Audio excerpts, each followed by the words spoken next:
અમદાવાદમાં વરસાદ બાદ ઘણા એવા વિસ્તારો છે કે જ્યાં હજુ પાણી ઓસર્યા નથી અને સ્થાનિકો હાલાકી ભોગવી રહ્યા છે। ત્યારે શિલજ 4 રસ્તા 2 દિવસથી ભરાયેલા પાણીના નિકાલ માટે તંત્ર દ્વારા કામગીરી કરાઈ છે। અમદાવાદના મેયર હિતેશ બારોટે પણ સ્થળની મુલાકાત લીધી અને યોગ્ય સૂચનો આપ્યા। આ સમસ્યાનો કાયમી ઉકેલ આવે એ માટે તાત્કાલિક નવી ગટર લાઇન નાખવાની કામગીરી શરૂ કરી દેવાઈ છે।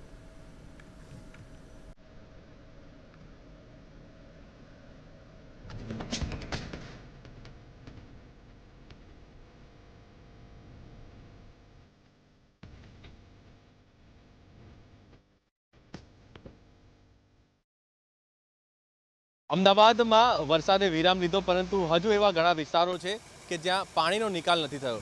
શિલજ 4 રસ્તા પાસેના હું આપને દ્રશ્યો બતાવીશ કે જ્યારે વરસાદ વરસ્યો અને વરસાદ વરસ્યા બાદની પરિસ્થિતિ અહીંયા આવી હતી કે જે ગાડી અહીંયાથી નીકળી અને તે ગાડી બંધ થઈ અને બંધ હાલતમાં લોકો અહીંયાથી મૂકીને નીકળવા મજબૂર થયા હતા। જેટલા પણ ટુ વ્હીલર નીકળતા હતા તે પણ બંધ થતા હતા અને સ્થાનિક લોકોને ભારે હાલાકીનો સામનો કરવો પડતો હતો।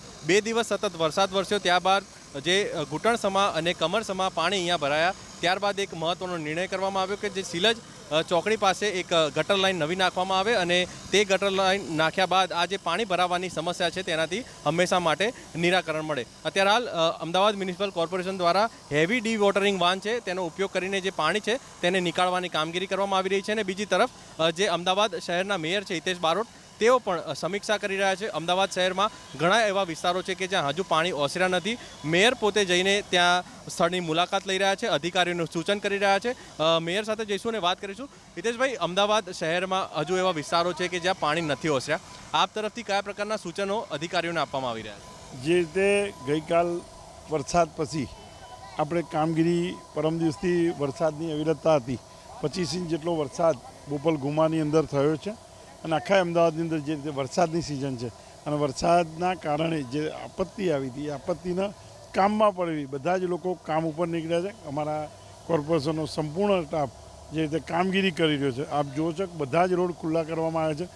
90%થી વધુ જગ્યા ઉપર અત્યારે વ્હીકલ જઈ શકે, ટીપી રોડ બધા જ ખુલ્લા છે। જે સોસાયટીની અંદર પાણી ભરાયા હતા, પ્રાઇવેટ સોસાયટીની અંદર ડ્રેનેજ પાણી ભરાયા છે, જે લોકોના ભોયરાની અંદર દુકાનો, સેલરમાં દુકાનો છે, એ દુકાનોનું પણ પાણી કાઢવાનું કોર્પોરેશન દ્વારા કરી રહ્યા છીએ। જ્યાં જરૂર પડી આપ જોઈ શકો છો, આ સ્થળ ઉપર અત્યારે જે રીતે પમ્પિંગ સ્ટેશન દ્વારા પણ પાણી કાઢવામાં આવ્યું છે। તાત્કાલિક ધોરણે લાઈન નાખી, તાત્કાલિક ખોદાણ કામ કરી નીક કરીને પણ પાણી આપણી વેસ્ટર્ન ટંક લાઇનમાં નાખી રહ્યા છીએ અને આ પાણીનો નિકાલ થાય આ જ લાઇન ઉપર તાત્કાલિક વરસાદી પાણીની લાઇન પણ નાખવામાં આવશે અને કાયમી સોલ્યુશનના ધોરણે આપણે કામ કરી રહ્યા છીએ। તો મેયર જે છે તે અત્યારે હાલ રાઉન્ડ પર નીકળ્યા છે, અધિકારીઓને સૂચન કરી રહ્યા છે અને આ જે નવી ગટર લાઇન છે તે નાખવા માટે પણ તાત્કાલિક ધોરણે સૂચના આપવામાં આવી. ત્યારબાદ જે કામગીરી છે તેની પણ શરૂઆત થઈ ગઈ છે। શિલજ 4 રસ્તા પાસે જે પાણી ભરાવાની સમસ્યા હતી તેનાથી હવે કાયમી ધોરણે લોકોને રાહત મળે તે પ્રકારની વ્યવસ્થા મેયર દ્વારા કરવામાં આવી। અમદાવાદના અલગ અલગ વિસ્તારોમાં તેઓ ખુદ રાઉન્ડ પર નીકળીને અધિકારીઓને સૂચન કરી રહ્યા છે। કેમેરામેન કૌશિક પરમારની સાથે બીરેન જાદવ, અમદાવાદ।